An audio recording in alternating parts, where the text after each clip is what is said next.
সাটগায়া পাটনায়া মোল্লা রে, ও মোল্লা খাও যে বাড়ি বাড়ি, হিন্দু ঘুষের মিষ্টি খাওয়া কোন সরাই রয়ে জারি রে। সাটগায়া পাটনায়া মোল্লা রে, সারের হয় না মুসলমানি, গাভীর হয় না বিয়া, সেই গাভীর দুধ খাও রে মোল্লা কোন শরীয়ত পাইয়া।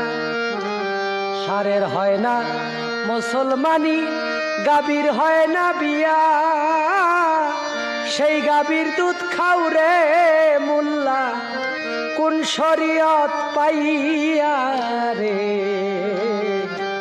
সাটগায়ের পাটনায়া মোল্লা রে, মাছের নাই রে খালা ফুফু আপন পরের জ্ঞান, মমতাজ কয় এই মাছ খাওয়া জায়েজ হইল।